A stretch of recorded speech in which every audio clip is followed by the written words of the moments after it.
You ask Tiger to solve. This deals with linear equations with one unknown.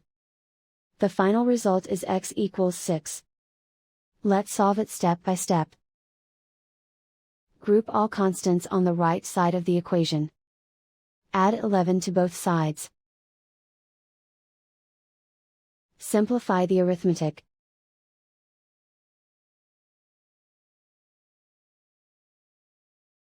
Isolate the x. Divide both sides by 4. Simplify the fraction.